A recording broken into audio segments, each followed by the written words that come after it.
उत्तराखंड में सीएम बदलने के बावजूद भाजपा का सत्ता में लौटना मुश्किल।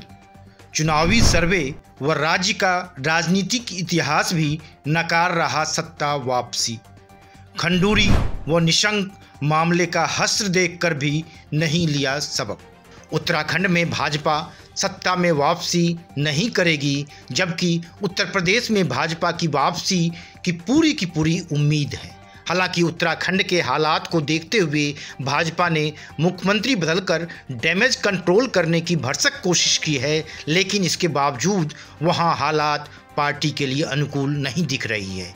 आइए पहली कड़ी में उत्तराखंड की राजनीतिक स्थिति पर फोकस करते हैं और अगली कड़ी यानी वीडियो में उत्तर प्रदेश की राजनीतिक स्थिति पर हम सब चर्चा करेंगे। उत्तराखंड निजाम बदलने के बावजूद परिणाम पर शंका। भाजपा ने त्रिवेंद्र सिंह रावत को उत्तराखंड के मुख्यमंत्री के पद से हटाकर तीरथ सिंह रावत को राज्य का नया मुख्यमंत्री बना दिया है। यह मुद्दा केवल सीएम बदलने को लेकर ही चर्चा में नहीं बना हुआ है, बल्कि राजनीतिक और राज्य के मुख्यमंत्रियों के इतिहास को लेकर भी चर्चा का विषय बना हुआ है, जो राजनीतिक तौर पर भी लाजमी है और वहां के विकास की पृष्ठभूमि को लेकर भी। भले ही बीजेपी ने आगामी चुनाव में सत्ता रिपीट कराने की मंशा से मुख्यमंत्री बदला हो, लेकिन यहाँ सवाल खड़े न हो ऐसा नहीं हो सकता है।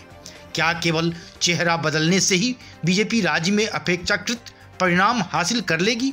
यह बड़ा सवाल है, खासकर उसके बाद भी जब भाजपा राज्य में खंडूरी और निशंक मामले का हश्र झेल चुकी है। यह बात भी सभी जानते हैं कि राज्य का राजनीतिक इतिहास भी सत्ता वापसी का नहीं रहा है। इसके बाद भी सरकार के कार्यकाल का लगभग 1 साल बचे होने पर भी मुख्यमंत्री क्यों बदला गया, यह सवाल भी लोगों के जेहन में उठ रहा है।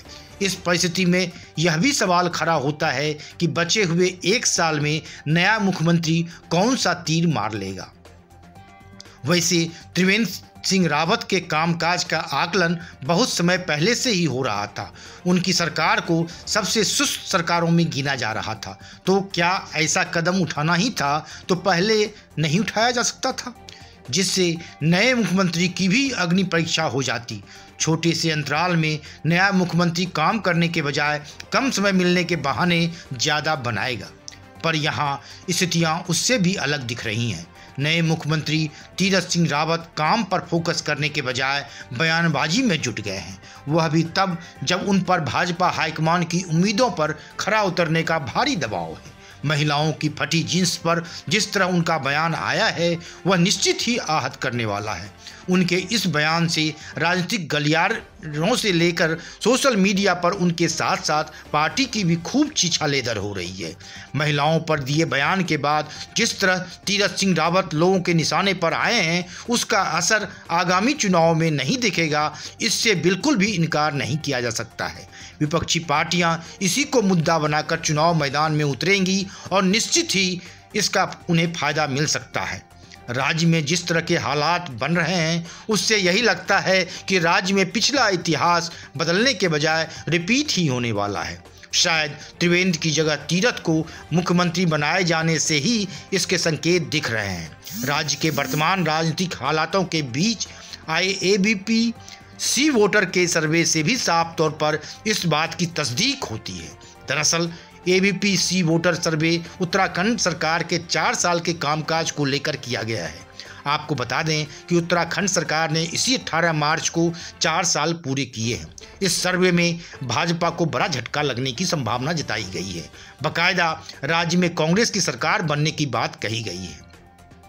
सर्वे में उत्तराखंड का सीएम बदलने के भाजपा के फैसले का भी खास फायदा नहीं दिखाई दे रहा है।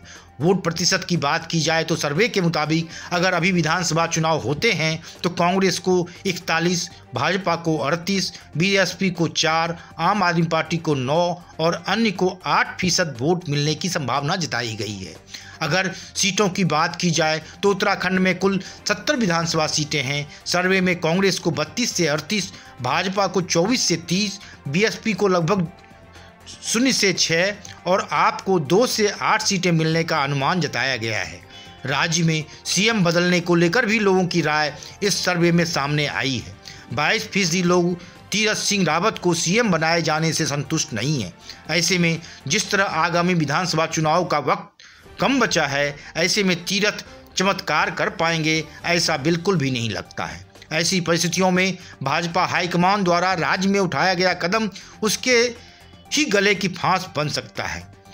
ऐसा पहली बार होने नहीं जा रहा, बल्कि राज्य में भाजपा के अंदर मुख्यमंत्री की कुर्सी के लिए लड़ाई पहले से ही देखने को मिलती रही है। उसका भी राजनीतिक तौर पर नुकसान ही हुआ है। जब पार्टी हाईकमान को राज्य के मौलिक समस्याओं पर सरकार पर दबाव बनाए जाने की जरूरत थी, उसने इस पर अधिक फोकस न कर मुख्यमंत्री की कुर्सी बदलने पर अधिक जोर दिया। यही वजह भी है कि राज्य में सत्तारूढ़ पार्टी को अगले चुनाव में हमेशा ही नुकसान झेलना पड़ता रहा है। यहाँ हम भाजपा के शासन का ही उदाहरण लेते हैं। जब कांग्रेस नेता नारायण दत्त तिवारी ने 2002 से 2007 तक अपने कार्यकाल के 5 साल पूरे किए तो अगली बार राज्य में भाजपा के पास सत्ता आई थी। भाजपा की तरफ से भुवन चंद्र खंडूरी को मुख्यमंत्री बनाया गया, पर भाजपा ने यहाँ भी वही गेम किया था जैसा अभी किया गया है। खंडूरी 839 दिन ही मुख्यमंत्री की कुर्सी पर रह पाए। उसके बाद भाजपा हाईकमान ने रमेश पोखरियाल निशंक को मुख्यमंत्री की कुर्सी सौंप दी थी, पर कहानी यहीं आकर समाप्त नहीं हुई, बल्कि रमेश पोखरियाल निशंक खंडूरी से कम 808 दिन ही मुख्यमंत्री की कुर्सी पर काबिज रह पाए। भाजपा ने एक बार फिर खंडूरी को मुख्यमंत्री की कुर्सी सौंपने का जोखिम उठाया। उसके बाद वह 185 दिन राज्य के मुख्यमंत्री रहे, पर इतनी उठापटक के बाद भी भाजपा को तीसरी विधानसभा में हार का मुंह देखना पड़ा था। ऐसे में भाजपा हाईकमान ने इस बार ऐसा क्या सोच लिया कि वह इस बार मुख्यमंत्री बदलकर राज्य में अगले साल होने वाले चुनाव में चमत्कार कर देगी? यह सवाल चुनाव तक तो उठता ही रहेगा, क्योंकि राजनीतिक तौर पर लिए जा रहे फैसले जनता के अनुरूप कम ही दिखाई दे रहे हैं। सरकार होने के बाद भी राज्य के हालात अच्छे नहीं हैं। लोग मौलिक समस्याओं तक के लिए जूझ रहे हैं। इसलिए भाजपा हाईकमान को मुख्यमंत्री बदलने के बजाय लोगों की इस भावना को समझना चाहिए था। ब्यूरो रिपोर्ट, वनडे मैट्रम्स। अगले वीडियो में उत्तर प्रदेश की राजनीतिक स्थिति पर विश्लेषण देखना नहीं भूलिएगा। धन्यवाद। वनडे मैट्रम्स।